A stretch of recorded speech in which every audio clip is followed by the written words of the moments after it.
परमेश्वर के धन्य नाम की महिमा हो। प्रभात मनन के सत्र 2577 में आप सभी का बड़े प्रेम के साथ स्वागत करता हूं। आइए आज के मनन के लिए हम पढ़ते हैं यूहन्ना की पहली पत्री 3 अध्याय उसकी 21 एवं 22। हे प्रियो, यदि हमारा मन हमें दोष ना दे तो हमें परमेश्वर के सामने हियाव होता और जो कुछ हम मांगते हैं वो हमें आप उससे मिलता है, क्योंकि हम उसकी आज्ञाओं को मानते हैं और जो उसे भाता है वही करते हैं। पढ़ी गई बाइबल पदों को हमें वही भूमिका के अनुसार समझना है जिस भूमिका की परिप्रेक्ष्य में हम पूरी पत्री को समझ रहे हैं। जब यूहन्ना कहता है कि है प्रियो, यदि हमारा मन हमें दोष ना दे तो हमें परमेश्वर के सामने हियाव है, इसका मतलब यह है कि यदि हमारा मन हमें दूसरे लोगों के साथ हमारे संबंधों के संबंध में दोष ना दे तो परमेश्वर के साथ संगति करते समय वो चाहे आराधना हो, प्रार्थना हो या अन्य कोई सेवाएं हो, उसे करते समय हमें उसे करने का हियाव अवश्य होता है। यहाँ प्रेरित यूहन्ना के द्वारा उपयोग किया गया हियाव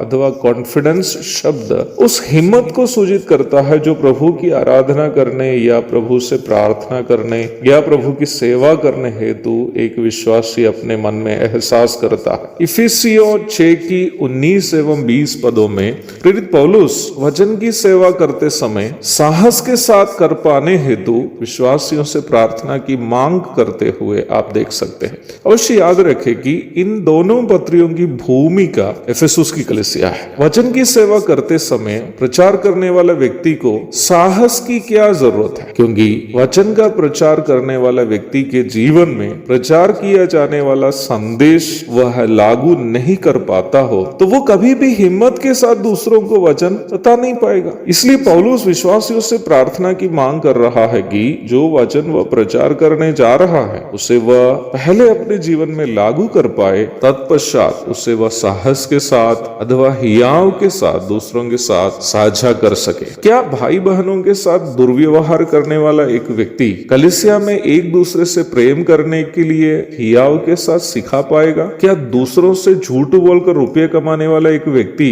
विश्वास योग्यता के बारे में हियाव के साथ संदेश दे पाएगा? क्या दूसरे भाई बहन के लिए कभी उनकी अनिवार्यता में कोई सहायता नहीं करने वाला एक व्यक्ति भलाई के बारे में हियाव से प्रचार कर पाएगा? क्या कभी दूसरों के लाभ के लिए दुख नहीं उठाए हुए एक व्यक्ति त्याग के बारे में कलीसिया को हियाव से सिखा पाएगा? कभी नहीं। मनुष्य के सामने यदि हम हियाव से खड़े नहीं रह पाएंगे तो क्या मनों को जांचने वाला सर्वज्ञानी परमेश्वर के सामने हम हियाव से खड़े रह पाएंगे? यदि हमारा संबंध अन्य भाई बहनों के साथ ईमानदारी पूर्ण नहीं है तो कभी भी हम परमेश्वर के सामने हियाव के साथ खड़े नहीं रह पाएंगे। कई बार हम सोचते हैं कि एक दूसरे को ठगने के बाद या एक दूसरे के साथ अन्याय करने के बाद हम परमेश्वर की आराधना कर पाएंगे या परमेश्वर से प्रार्थना कर पाएंगे, नहीं तो उनकी सेवा कर पाएंगे जिससे प्रभु प्रसन्न होगा। ये एक गलत धारणा है प्यारो। परमेश्वर की आराधना करते समय यदि हम हियाव से कर पाना हो ताकि परमेश्वर हमारी आराधना स्वीकार करे, हमें हमारी भाई बहनों के साथ एक प्रेम भरा संबंध बनाए रखना अनिवार्य है। वैसे ही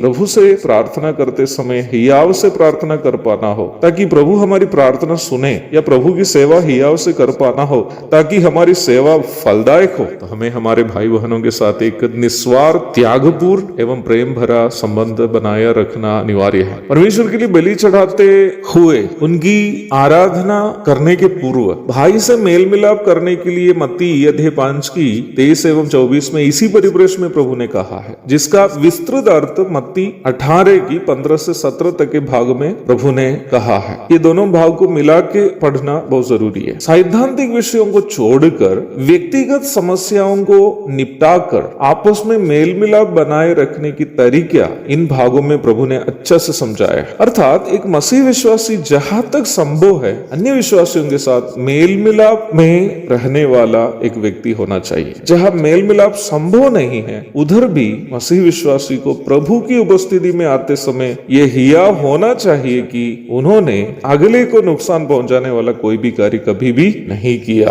ताकि उनकी आराधना, प्रार्थना एवं सेवाएं प्रभु के लिए ग्रहण योग्य हो। एक और शुभ दिन की धन्य कामनाओं के साथ आज का मनन मैं यहाँ समाप्त करता हूँ। प्रभु आप सबको आशीष दे। आमीन।